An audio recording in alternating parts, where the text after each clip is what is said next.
बिस्मिल्लाहिर्रहमानिर्रहीम। अस्सलाम वालेकुम। मैं हूं नसीर अहमद और आप देख रहे हैं मेरा फेसबुक और YouTube channel.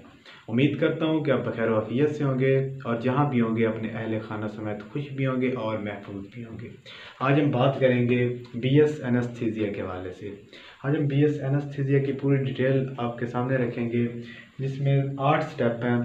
One by one हम उन पर बात करेंगे। सबसे पहले आपको 8 स्टेप बता दूं कि वो कौन कौन से हैं। सबसे पहले उसका इंट्रोडक्शन जानेंगे कि बीएस एनेस्थीसिया है क्या। ये एक बेसिक चीज़ है। उसके बाद आएगी स्कोप पे। सेकंड स्टेप स्कोप का है कि स्कोप किसी भी फील्ड का, किसी भी चीज़ का, कोई भी जब स्टूडेंट एडमिशन लेता है तो सबसे पहले उसकी जो फोकस होता है स्कोप की तरफ होता है कि इस फील्ड का स्कोप कितना है। थर्ड पे हम बात करेंगे मेरिट के हवाले से। कोई भी स्टूडेंट एडमिशन लेने के लिए मेरिट देखता है कि क्या मेरा एडमिशन हो सकता है या नहीं, क्या गवर्नमेंट यूनिवर्सिटी में हो सकता है या नहीं, या फिर प्राइवेट यूनिवर्सिटी में उसका एडमिशन हो सकता है या नहीं। मेरिट पे बात करेंगे। उसके बाद हम बात करेंगे eligibility and criteria. Eligibility and criteria का मतलब ये है कि आपको किसी भी फील्ड में एडमिशन लेने के लिए कौन सी डिग्री आपके लिए आपके पास होना ज़रूरी है। ये है एलिजिबिलिटी एंड क्राइटेरिया। उसके बाद हम बात करेंगे जॉब्स के हवाले से। क्या बीएस एनेस्थीसिया करके आप कौन कौन सी जॉब्स कर सकते हैं, ये भी डिस्कस करेंगे।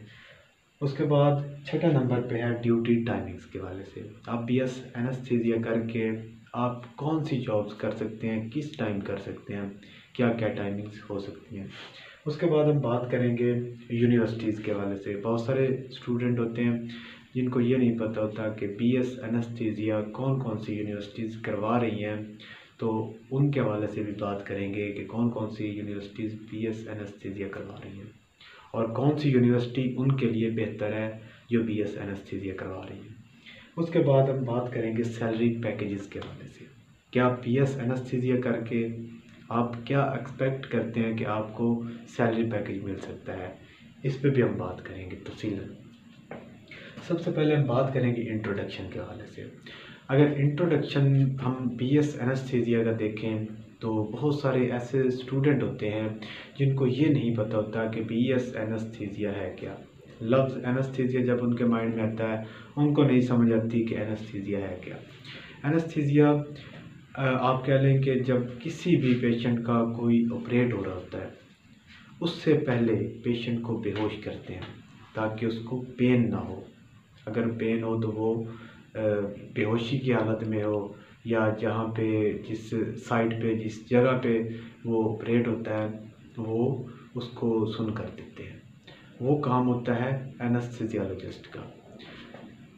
स्कोप की अगर बात करें बीएस एनेस्थीसिया, स्कोप इसका बहुत ज़्यादा है। जैसा कि आपको मालूम है किसी तरह का कोई ऑपरेट होता है उससे पहले पेशेंट को बेहोश करते हैं, तो बेहोश करना एक एनेस्थीसियोलॉजिस्ट का काम है। उसके अलावा कोई उसको पेशेंट को बेहोश नहीं करता। तो बात करेंगे कि इसका स्कोप क्या है।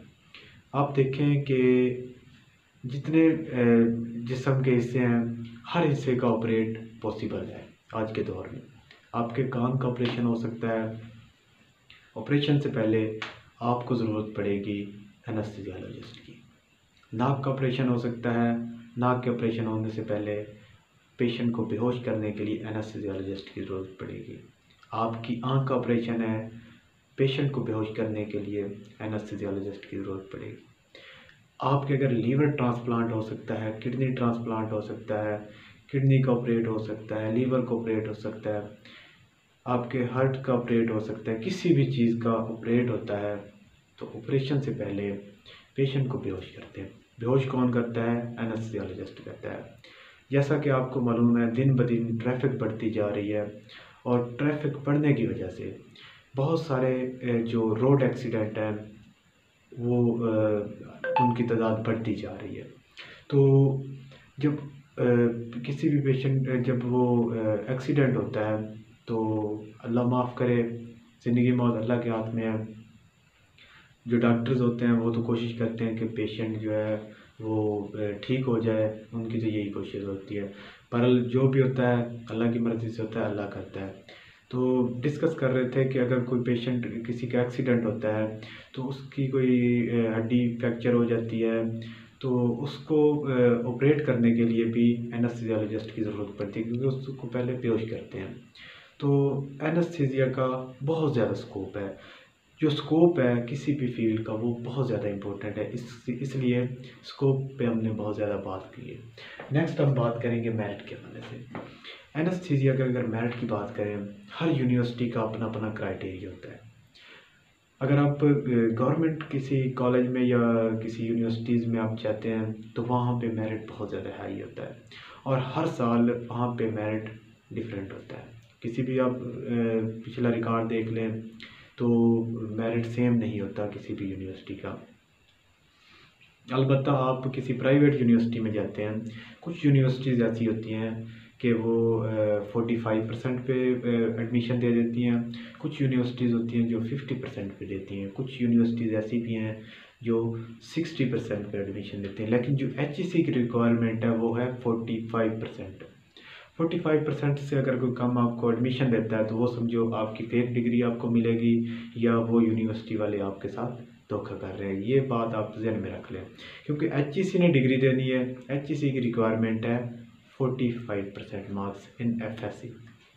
उसके बाद हम बात करेंगे eligibility and criteria. Eligibility and criteria की अगर बात करें तो इसका मतलब ये था कि आपको BS एनेस्थीसिया में एडमिशन लेने के लिए आपके पास किस डिग्री का होना ज़रूरी है। वो डिग्री है FSC प्री मेडिकल। अगर आपके पास FSC प्री मेडिकल नहीं है तो आप इसमें एडमिशन लेने के अहल नहीं हैं। उसके बाद हम बात करेंगे जॉब्स के हवाले से। BS एनेस्थीसिया के करके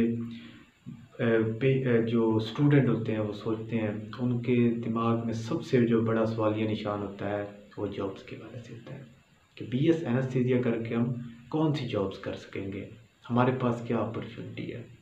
आपके पास बहुत ज़्यादा अपॉर्चुनिटीज़ हैं।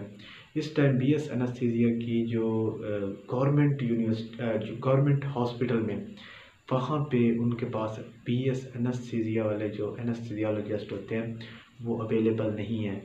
तो उनको फिल करने के लिए वो BS OT वाला वहाँ पे एडजस्ट कर लेते हैं, क्योंकि BS OT और BS एनेस्थीसिया इनका आपस में काफ़ी कोरिलेशन है, तो इसलिए वो एडजस्ट करते हैं एनेस्थीसिया की जगह पे OT वाले को। उसके बाद जो जॉब्स हैं आप प्राइवेट हॉस्पिटल में कर सकते हैं। बहुत सारे आपको पता है कि हर सिटी में बहुत ज़्यादा हॉस्पिटल अवेलेबल है, तो वहाँ पे सारी बात ऑपरेशंस होते हैं। तो वहाँ पे ऑपरेशंस अगर होते हैं तो एनेस्थीसियोलॉजिस्ट की ज़रूरत पड़ती है। तो जो एनेस्थीसियोलॉजिस्ट होता है वो बहुत ज़्यादा पैसा कमा सकता है। वो इस लिहाज से कि आप किसी भी हॉस्पिटल से, आप 2-3 हॉस्पिटल से आप कॉन्ट्रैक्ट करें कि अगर कोई भी केस आता है, कोई भी ऑपरेशन का केस आता है तो उनको फ़ौरन कॉल करें। वो फ़ौरन कॉल करके वो डॉक्टर आपको बुला लेगा। आप उसको यानी कि बेहोश करेंगे पेशेंट को। तो उसके बाद वो अपना यानी कि जो भी आपको पैकेज वहाँ पे मिलता है पर केस के हवाले से, तो वो आप वहाँ से ले सकते हैं। इस तरह का भी उन्होंने काफ़ी सीन बनाया होता है। बहुत अच्छी खासी रकम कमा सकते हैं आप इस हवाले से। उसके बाद है ड्यूटी टाइमिंग्स के हवाले से। जैसा कि एक आम सी बात है, आपको पता होना चाहिए कि ऑपरेशन का कोई टाइम नहीं होता। ऑपरेशन किसी भी टाइम हो सकता है, पॉसिबल है। कोई डिलीवरी हो सकती है, और भी कोई एक्सीडेंट वगैरह हो सकता है। रात को हो सकता है, दिन को हो सकता है, दोपहर को हो सकता है, शाम को हो सकता है, किसी भी टाइम हो सकता है। तो जॉब्स जो इसकी है ना, ड्यूटी टाइम इसकी, वो किसी भी टाइम आपकी नाइट शिफ्ट हो सकती है, इवनिंग हो सकती है, मॉर्निंग हो सकती है, कोई भी हो सकती है। इसका ये नहीं होता कि आप सिर्फ मॉर्निंग में कर सकते हैं, इवनिंग में कोई है ही नहीं, या इवनिंग में कर सकते हैं, नाइट में सारी चीज़ें बंद पड़ी हैं। इस तरह का कोई मसला नहीं है। आप तीनों टाइम आप ड्यूटी टाइमिंग जॉब्स कर सकते हैं। उसके बाद हम यूनिवर्सिटीज़ के हवाले से बात करेंगे कि कौन कौन सी यूनिवर्सिटीज़ हैं जो BS एनेस्थीसिया करवा रही हैं। यूनिवर्सिटीज़ की अगर बात करें, आप मोस्टली जहाँ पे AHS जिस यूनिवर्सिटी में है, यानी कि AHS अलाइड हेल्थ साइंसेज, तो वहाँ पे BS एनेस्थीसिया लाजमी होता है। लाहौर में आप चले जाएं, सुपीरियर यूनिवर्सिटी है, यूनिवर्सिटी ऑफ लाहौर है। इस तरह की यूनिवर्सिटी हर जगह पे यूनिवर्सिटीज़ अवेलेबल है। हर जगह पे BS एनेस्थीसिया हो रहा है, आप कर सकते हैं। उसके बाद अगर हम बात करेंगे सैलरी पैकेजेस के हवाले से, सैलरी पैकेजेस बेसिकली डिपेंड करता है आपके नॉलेज पे, आपके एक्सपेरिमेंट से, आपके नॉलेज पे और आपके एक्सपीरियंस से। अगर आपके पास एक्सपीरियंस नहीं है तो आपको सैलरी पैकेज कम मिलेगा।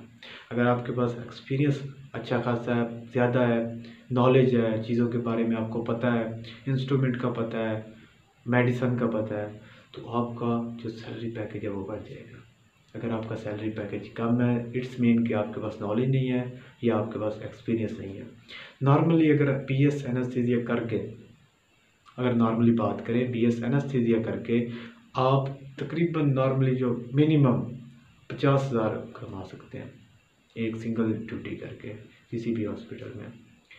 तो हमारे बीएस एनेस्थीसिया के हवाले से अगर कोई भी आपका क्वेश्चन है तो आप कमेंट करें, आपको रिप्लाई मिलेगा इंशाल्लाह। बहुत शुक्रिया, अपना ख्याल रखिए, अल्लाह हाफिज़।